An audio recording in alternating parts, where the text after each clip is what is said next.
Let's look at another example that's really similar to the one that we just did, but instead of starting out with 0.8 gallons of water for the 4 people, we've changed the problem just a little bit, and we have 4.2 gallons of water to be shared between 4 people.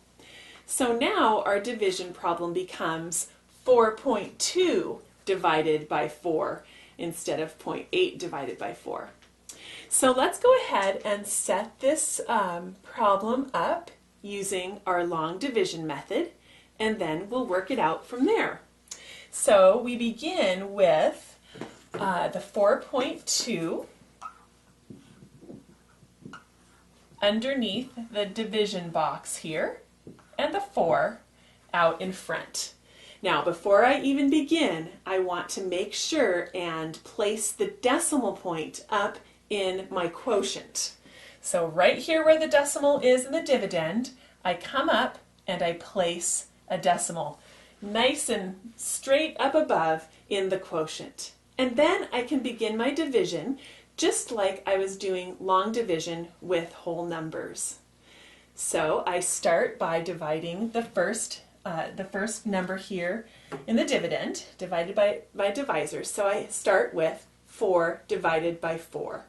4 divided by 4 is an easy calculation, and I know that the quotient is 1, and so I place my answer right up here above the 4. So, and then I perform the calculation. So 1 times 4 equals 4, and I place that right below the 4 here and subtract. 4 minus 4 equals 0. And then, just like I do in long division problems, I move over to the next digit and I pull that number down here to join my remainder from the previous calculation. Now here is where I run into a problem. 2 cannot be divided by 4 into a whole number. So there's no whole number that I can multiply times 4 to get an answer that is less than or equal to 2. And so since I can't find a whole number quotient, I have the quotient of 0. 2 divided by 4 equals 0 with a remainder. So I place my 0 here and I do 0 times 4 equals 0, and I go ahead and put that answer to the calculation right underneath the 2, just like I do when I have regular numbers here besides zeros. And I do 0 times 4 equals 0 and place it here below the 2, and I perform the calculation of 2 minus 0 equals 2. Now, here's another interesting part about working with decimals. Normally, I would stop here and I would give my answer of my quotient and I would give my remainder of 2. But since I'm working with decimals and we are now to the right of the decimal point, this 2 is not our final remainder. To finish this division problem, we need another place value. And what we can do here is we can add a 0 to the end and make another place value, because 4.2 is the same as 4.20, and I could add many more zeros to the end and I'm not changing the value of my 4.2. This is an important point to understand. We already know that adding 0 at the end of a decimal number does not change the decimal number.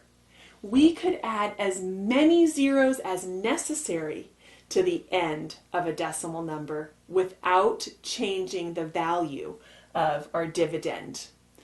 We add in a 0, in this case, to make the number 4.20 and bring this 0 down to join the 2 that was our remainder. So I simply bring this 0 down to this 2, and now I have a 20, which I'm glad about because now my division is 20 divided by 4, which I know the answer to. Since 4 times 5 equals 20, 20 divided by 4 equals 5. And so I can place, I want to make sure my line goes all the way out here now that I added another 0. I want a line there so that I can keep my quotient really well organized. So the 5 of my answer to 20 divided by 4 equals 5 is going to go right up here. And I'm done, but I need to do one more calculation of 5 times 4 equals 20. Write that answer here and subtract. 20 minus 20 equals 0. That's the kind of the written proof that I have no more remainders left and I'm finished with my calculations. So the answer to my problem of dividing 4.2 gallons between 4 people, so 4.2 divided by 4, is that each person is going to get 1.05 gallons. Now there are some times working out problems like this. In this case we only had to add 1 0. But there are some cases in which you have to add more than 1 0 to the end of your decimal number in order to complete the calculations. Let's get a little more practice in doing division with decimals, long division, by working out another problem. So I have this problem here, 8.2 divided by 8. Since there is a decimal in my dividend, I want to begin, before I even start my calculations, by making sure that I place a decimal up in the quotient. So right above where there's a decimal in the dividend, I'm going to come up and place a decimal in the quotient. And now I can begin my calculations. So I start with 8 divided by 8, which is 1, and I place my answer here in the quotient 1. And then I want to perform the calculation of 1 times 8 equals 8. I place that answer right here below the 8 and subtract. 8 minus 8 equals 0, and I put my answer 0 here. My next step is just like with any long division. I move over to the next digit in my problem, which in this case is a 2. And I'm going to pull this 2 down to join the remainder of the calculation from before. Now, I don't need to worry about the decimal point. You don't need to come and pull a decimal point down here. We are now performing all the calculations as if we were working with whole numbers. So I don't need to pull the decimal point down, I just need to pull the 2 down. And then I have a calculation that I need to perform here. I have the problem of 2 divided by 8. And when I ask myself, what is the largest whole number that I could multiply by 8 to get a product less than or equal to 2, there is no whole number. And so I have the quotient for 2 divided by 8. My quotient is 0. And so I place a 0 right here above this 2 in the next position. And I go ahead and perform the calculation of 0 times 8 equals 0 and place my answer right here. And then I subtract 2 minus 0 equals 2. Now, if this were a whole number problem, I would stop here and have a remainder of 2. But since this is a decimal problem, and I'm now to the right of the decimal, I am going to go ahead and add a 0 to the end up here. Extend my division sign a little bit further. I'm going to add a 0 here to the end. This does not change the value at all of my 8.2, but it gives me more to work with in the division problem. So now I pull this 0 down and join it with my previous remainder of 2.